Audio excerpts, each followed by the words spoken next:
तो आदाब, नमस्कार, गुड इवनिंग, सत श्री अकाल। एक बार फिर आप तमाम लोगों का स्वागत है क्राइम तक की कहानी के इस एपिसोड में। उम्मीद है पूरी फैमिली अच्छी होगी, अपना और अपनों का ख्याल रख रही होगी। आज की कहानी सुनाऊं उससे पहले आपको एक वीडियो दिखाना चाहता हूँ। ये वीडियो देखिए, इसमें एक शख्स क्या कुछ कर रहा है, उसे देखिए और सुनिए। चिड़िए चले आऊंगा जब मैं रहना पाऊंगा तो तेरे पास रे सोना, धूल बेचन आऊंगा, सुन के आवाज घर से बाहर निकल कुछ दूर सुन। तो इस शख्स का गाना सुना आपने, और ये घर की तस्वीर है। उस घर के अंदर शायद फर्श पक्की नहीं है, मट्टी है, मट्टी की क्यारियां बना रहा है और उन्हीं के साथ वो एक गाना गाता जा रहा है। बीच बीच में थोड़ा से उसके तेवर, उसका गुस्सा भी आता है, लेकिन गाना गाया जा रहा है और मिट्टी के साथ खेलता जा रहा है। तो इसका ये खेल भी देखा आपने और ये गाना भी सुना। इस तस्वीर में अभी तक ऐसी कोई चीज़ नहीं है, लेकिन इसके आगे की तस्वीर ना आप देख पाएंगे ना मैं दिखा पाऊंगा। तो उस तस्वीर को रहने दीजिए, उस तस्वीर की कहानी बताता हूँ। जिस जगह पर, जिस घर के अंदर ये शख्स बैठा हुआ इस वक्त मिट्टी से खेल रहा और साथ में गुनगुना रहा है, उससे मुश्किल से 8 से 10 कदम की दूरी पर उसकी दाईं तरफ इसी घर के अंदर एक पूरे कमरे में लाश के छोटे छोटे टुकड़े बिखरे पड़े हैं। उन टुकड़ों की मौजूदगी में 8-10 कदम दूर बैठकर ये गुनगुना रहा है और इस मिट्टी के साथ खेल रहा है। जो लाश के टुकड़े हैं वो एक महिला के हैं, और वो महिला कोई और नहीं, इसी शख्स की माँ है, सगी माँ। बस यूं समझिए कि करीब आधे घंटे पहले, ये जो आप इसकी तस्वीर देख रहे हैं, ठीक इससे आधे घंटे पहले इसने अपनी माँ का पहले गला घोंटा। जब वो मर गई तब इसने कुल्हाड़ी उठाई और अपनी माँ के टुकड़े करने शुरू कर दिए। इतने सारे टुकड़े की सोच से भी परे की चीज़ है। घर के जो बाकी मेंबर थे उसको इसने एक कमरे में बंद कर दिया था। इसके बाद उसी कमरे में दूसरे जो बाहर जहाँ टुकड़े किए वहाँ उन टुकड़ों को छोड़ा और अब आकर यहाँ पे मिट्टी के साथ खेलने लगा और गाना गाने लगा। ये दहला देने वाली तस्वीर छत्तीसगढ़ के जशपुर की है। जब ये सब कुछ हो रहा था तभी घर के अंदर कमरे में बंद लोग, कुछ महिलाएं चीखने लगी। जब वो चीखने लगी तो आस पड़ोस के लोगों तक आवाज़ गई। जब आवाज़ गई तो उन्होंने चीख कर बताया कि अंदर क्या हुआ। एक शख्स ने झांक कर देखा, वो दहल गया, वहाँ से उल्टे पैर भागा। उसने पुलिस को खबर दी। थोड़ी देर के बाद अब पुलिस मौके पर पहुंची, लेकिन जैसे ही पुलिस मौके पर पहुंची अब वो शख्स पुलिस पर हमलावर हो जाता है उसी कुल्हाड़ी से जिस कुल्हाड़ी से उसने कुछ देर पहले अपनी माँ के टुकड़े किए थे। करीब 3 घंटे लगते हैं पुलिस को इस शख्स पर काबू पाने में। 3 घंटे बाद कहीं जाकर इस शख्स पर काबू पाया गया, उसे थाने ले जाया गया और अब उससे पूछताछ हो रही है। जो वहाँ के पुलिस अफसर हैं उनका ये कहना है कि फिलहाल उसकी बातचीत से, उसकी पूछताछ से ऐसा लगता है जैसे उसकी दिमागी हालत ठीक नहीं है। लेकिन घर वालों का यह है कि अभी तक वो बिल्कुल ठीक था, अब ये पता नहीं क्या हुआ। पूरा घर दहशत में था। पुलिस के बाद वो लोग भी आज़ाद हुए और उसकी गिरफ्तारी के बाद जब पुलिस उस कमरे में पहुंची जहां लाशों के टुकड़े बिखरे पड़े थे, वो मंजर देखकर पुलिस वालों की भी हालत ख़राब हो गई। तो पूरी कहानी तो आपने सुन ली, अब इसका गाना एक बार फिर सुन लीजिए, क्योंकि अब आपको एहसास हो जाएगा कि इस गाने के पीछे की कहानी की असलियत क्या है। चिड़िए चले आऊंगा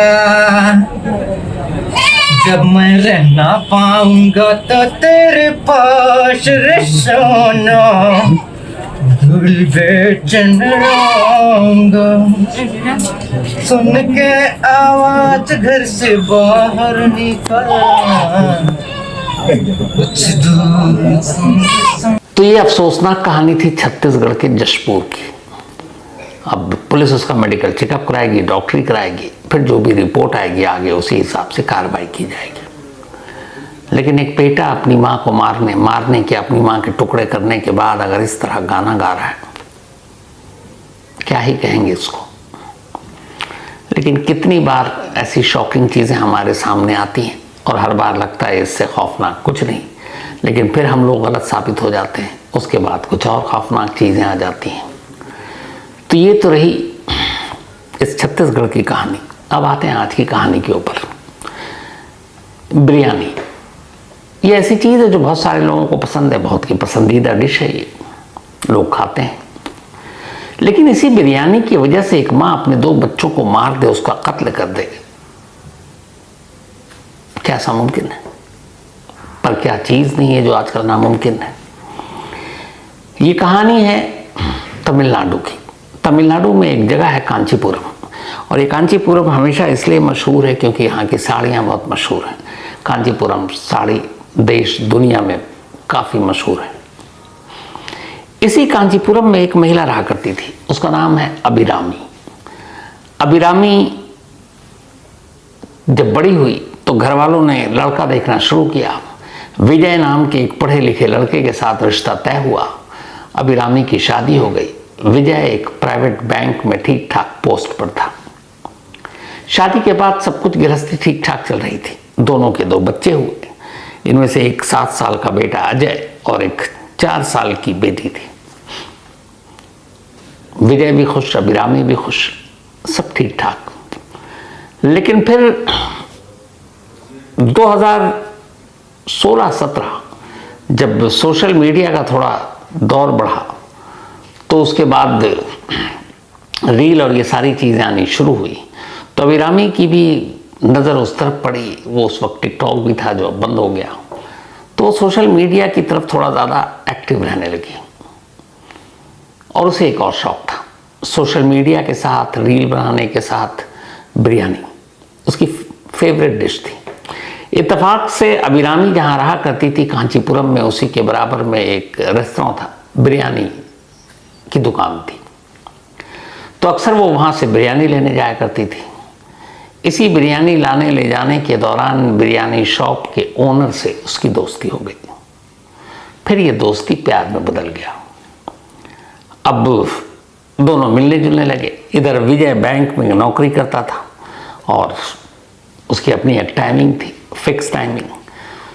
तो इसका भी फ़ायदा अभिरामी को होता, बच्चे छोटे होते। बिरयानी ओनर जब तब उससे मिलने के लिए घर पे पहुंच जाता। लेकिन ऐसी चीज़ें बहुत दिनों तक तो छुपती हैं नहीं। आखिरकार एक बार ये बात उसके पति को पता चल गई। जो बिरयानी ओनर था उसका नाम था मीनाक्षी सुंदरम।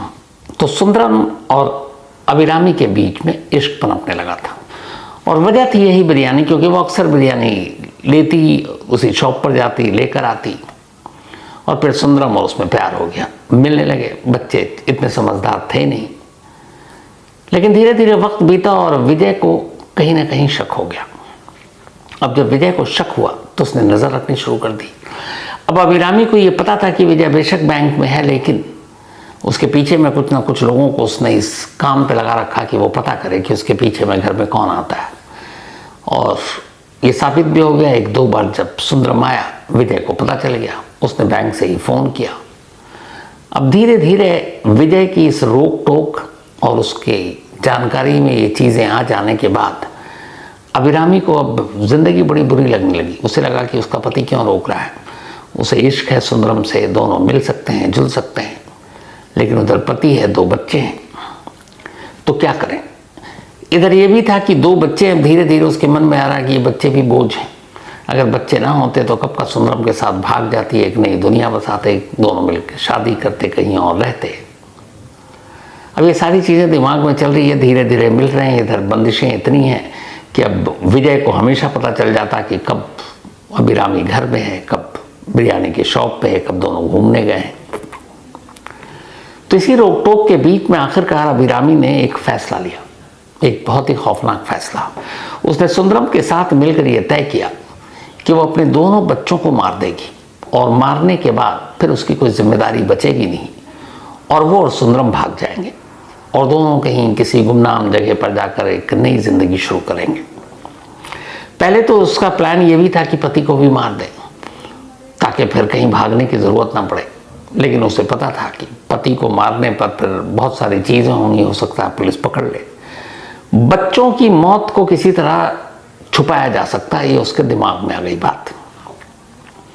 सुंदरम और जो अभिरामी है दोनों इस प्लान के लिए तैयार हो गए, अब इंतज़ार करने लगे। इत्तेफाक से 2018 साल और अगस्त का महीना, बैंक में कुछ बहुत ज़रूरी काम आ गए, बहुत सारे। तो बीच बीच में वीक में 1-2 बार ऐसा होता जब विजय को बैंक में पूरी रात रुकना पड़ता, लेट नाइट आता वो। तो ऐसे ही एक दिन विजय ने अभिरामी से कहा, ये बात है 31 अगस्त, 31 अगस्त, इत्तेफाक से ये भी अगस्त का महीना है। तो 31 अगस्त को विजय ने अभिरामी अपनी पत्नी से कहा कि आज बैंक में काम है और मैं शायद सुबह आ पाऊंगा, क्योंकि सारे काम को जल्द निपटाना है।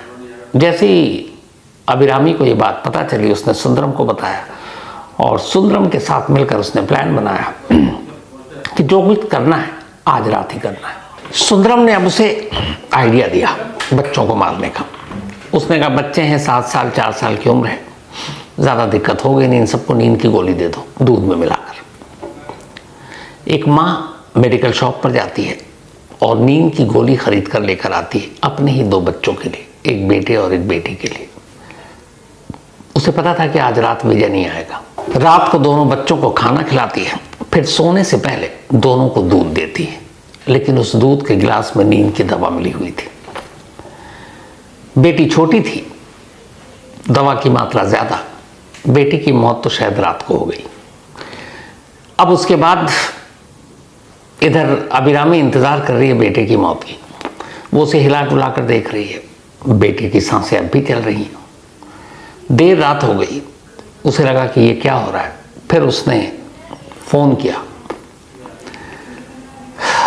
अपने प्रेमी को और कहा कि बेटा तो अभी तक जिंदा है सुंदरम को, लेकिन बेटी मर चुकी है और पति सुबह कभी भी आ सकता है।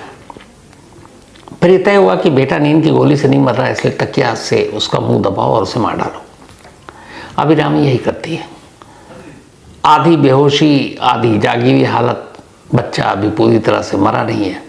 एक माँ तकिया उठाती है, उसके मुंह पर रखती है और पूरी ताकत से तब तक दबा कर रखती है जब तक उसकी सांसों की डोर टूट नहीं जाती। फिर जब उसे पता चल जाता है कि दोनों मर चुके हैं, उसके बाद वो अपना बैग पैक करती है, उसमें सामान रखती है। सुंदरम से पहली बात हो चुकी थी। सुबह सवेरे इससे पहले कि विजय घर पहुंचे, वो सामान लेकर, गहने लेकर, पैसे लेकर घर में ताला लगाती और निकल जाती है। सुंदरम कहीं इंतजार कर रहा था, फिर दोनों साथ होते हैं और निकल लेते हैं शहर से, कांचीपुरम से।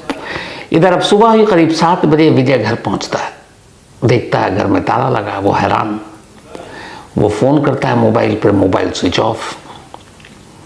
किसी तरह वो ताला तोड़वाता है, अंदर दाखिल होता है। जब अंदर जाता है तो देखता है कि बेड पर बेटी की लाश है और दूसरे बिस्तर पर उसके बेटे की लाश, और अभिरामी घर से गायब, उसका बैग गायब। उसे फौरन एहसास हो जाता है कि हुआ क्या। फौरन इसके बाद वो पुलिस को खबर देता है। पुलिस मौके पर पहुंचती है, दोनों बच्चों की लाशों को अस्पताल भेजा जाता है, पोस्टमार्टम होता है। फिर फॉरेंसिक रिपोर्ट आती है जिसमें पता चलता है कि इन दोनों को केमिकल दिया गया था जो कि एक नींद की गोली थी, और साथ ही बेटे की मौत गला घोंट कर किया गया, तो क्योंकि मुंह पे तकिया रखा था। अब बच्चों की लाश घर में, मां गायब। पुलिस तफ्तीश शुरू करती है मोबाइल के सहारे, फिर पता। इसी दौरान में स्टेटमेंट देता है विजय कि उसकी वाइफ और सुंदरम के बीच में अफेयर था, जिसको लेकर उसने अक्सर उसे डांटा। पुलिस जब सुंदरम की बिरयानी शॉप पर पहुंचती है तो वो भी बंद भागा हुआ। अब पुलिस को यकीन हो जाता है, दोनों को ट्रैक करने की कोशिश करते हैं और आखिरकार मोबाइल के जरिए दोनों का लोकेशन पता चलता है कांचीपुरम से कुछ दूरी पर, और पुलिस की टीम दोनों को गिरफ्तार कर लेती है। गिरफ्तार करने के बाद जब उन्हें लाया जाता है, पहले तो दोनों गुमराह करते हैं, लेकिन फिर बहुत सारे सबूत उनके खिलाफ थे। वो सारे सबूत, उनके मोबाइल का लोकेशन, अर्ली मॉर्निंग तक घर में होना, नींद की गोली जिस मेडिकल स्टोर से लेकर आए उस मेडिकल स्टोर की गवाही, और सबसे बड़ी बात सुंदरम का फौरन अपना जुर्म एक्सेप्ट कर लेना। उसे ये लगा कि उसने तो कुछ किया नहीं, सिर्फ साथ दिया, बट मारने में तो माँ ही आगे थी। नींद की गोली दूध में मिलाकर अभिरामी ने अपने हाथों से बेटी को दिया, अभिरामी ने अपने हाथों से तकिया से गला घोंट कर बेटे को मारा। तो उसे गलतफहमी थी इसलिए उसने एक्सेप्ट किया, लेकिन साजिश में वो बराबर का शामिल था। पुलिस दोनों को फिर पकड़ती है। इसके बाद चार्जशीट दाखिल होती है। फिर मुकदमा लोअर कोर्ट में पहुंचता है, कांचीपुरम की principal district and session court में। पूरे 7 साल तक ये मुकदमा चलता है। 7 साल तक अभिरामी और सुंदरम दोनों जेल में होते हैं। 7 साल के बाद पिछले महीने 24 जुलाई को, लास्ट मंथ, कांचीपुरम की ये प्रिंसिपल डिस्ट्रिक्ट सेशन कोर्ट फैसला सुनाती है। फैसला ये कि एक माँ ने अपने हाथों से जिस तरीके से 2 मासूम बच्चों को मारा, नींद की गोली से जब उसे लगा कि वो बच जाएगा और फिर बेरहमी से तकिया मुंह पर रखकर उसका दम घोटा, और जिस तरीके से सुंदरम ने उसकी मदद की और जिस तरीके से दोनों फिर घर से भागे, तो एक माँ जो अपने बच्चों का खून इसलिए कर रही है क्योंकि उसे अपने प्रेमी के साथ भागना है। अदालत ने अपने जजमेंट में लिखा कि ये एक नज़ीर है और ऐसी माँ कहीं से भी रहम की हकदार नहीं है, और ना ही सुंदरम।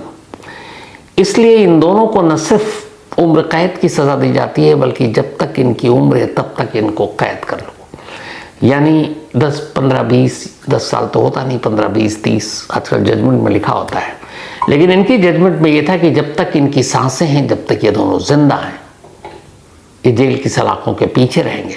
पूरी उम्र अब इन्हें कैद में काटनी होगी। ये भी जुलाई का फैसला था। पहला आपको जो पहली जो तस्वीर दिखाई, वो एक बेटे की जो माँ के टुकड़े कर गाना गा रहा है, और ये कहानी एक माँ की जो अपने बच्चों को मारकर अपने नए इश्क की तलाश में भागी थी। मिला कुछ नहीं।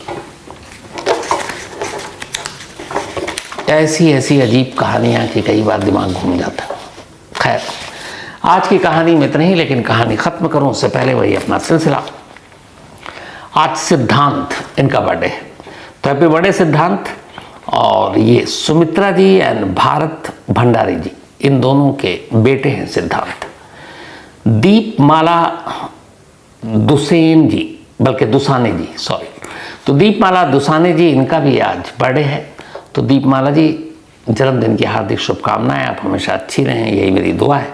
और ये रोहित दुसाने की मम्मी है। साथ ही अरसलान, इनका भी आज बर्थडे है, तो हैप्पी बर्थडे अरसलान। और ये भेजा है अदनान अंसारी ने। इसके अलावा अमन मिश्रा, इनका भी बर्थडे है, तो हैप्पी बर्थडे अमन, हमेशा आप अच्छे रहें। और ये श्रुति मिश्रा जी के पति हैं। साथ ही डॉक्टर जुल्फ़िकार खान, इनका भी आज बर्थडे है, तो doctor Zulfikar Khan happy birthday. और ये भेजा है आफ्ताब एंड शगुफ्ता खान ने, इन दोनों के भाई हैं डॉक्टर जुल्फ़िकार। गुरिंदर सिंह, इनका भी आज बर्थडे है, तो हैप्पी बर्थडे गुरिंदर पाजी।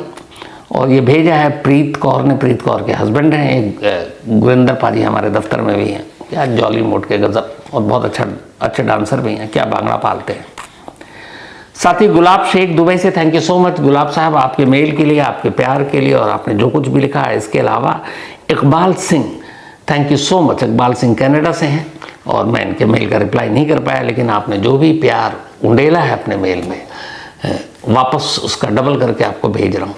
दिल से शुक्रिया इकबाल सिंह जी, आप लोगों के इस प्यार मोहब्बत के लिए।